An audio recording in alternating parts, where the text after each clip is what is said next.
Hello, it's Darren from Grills Plants here in Cornwall in the UK. Today I'm filming this on the 24th of July 2025. So today I've got these little apple trees which I've grown from pips. Don't grow apples from pips, they say.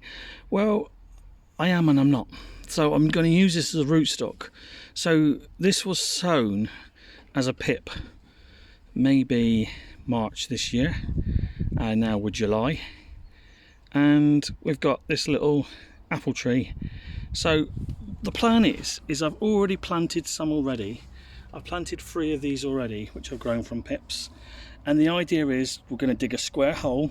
We're going to plant these apple trees, little apple trees, into the ground, water them in.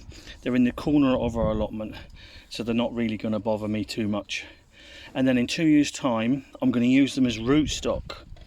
So I'm going to actually, when I do cuttings, prunings from my own apple trees, I'm going to then dig these up, do a saddle graft onto these little trees, which will be my rootstock, which will be quite a vigorous grower.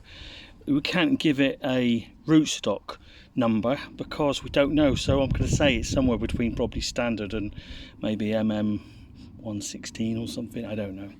So that's the plan today. So here's one which we grew last year. So if I compare it, if we put it beside each other, you can see the difference in height.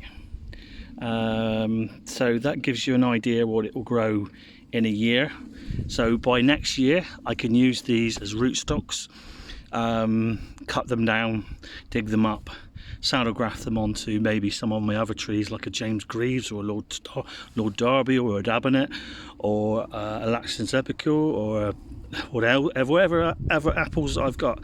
I could basically saddle graft onto these and put them back in the ground, saddle graft tape them together on where the saddle graft is, and then just wait another 12 months and then the new tree will be growing with the new rootstock on the bottom and the new type of apple on the top. Aim for a squarish hole.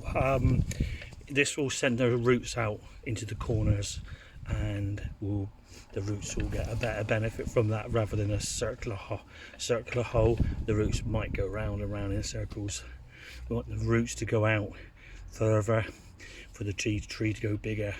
So square hole with apple trees. Here we go, another one done and in. So I'll carry on doing this, and then haven't got to do anything to them, don't feed them, don't do anything, just going to give them a water in the next few days to make sure they stay moist for the next few days. They'll obviously lose their leaves during the winter, that's quite normal, and then you'll see buds next year for the leaf buds again next year, maybe next spring. They'll grow a little bit taller. And like I said, 2 years from now I'll be saddle grafting them onto apples that I actually would prefer, because growing an apple from a pip, it's not going to come true to the pip, the apple that it came out of, and it could be sweet, it could be sour, it could be small, it could be big, it could be large, it could be conical, could be anything.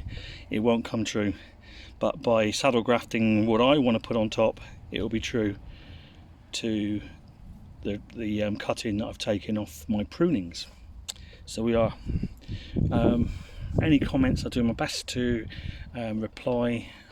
Have some really busy periods through the spring and summer, so can't reply urgently quickly. I'll do my best to reply. Please like and subscribe if you feel you want to.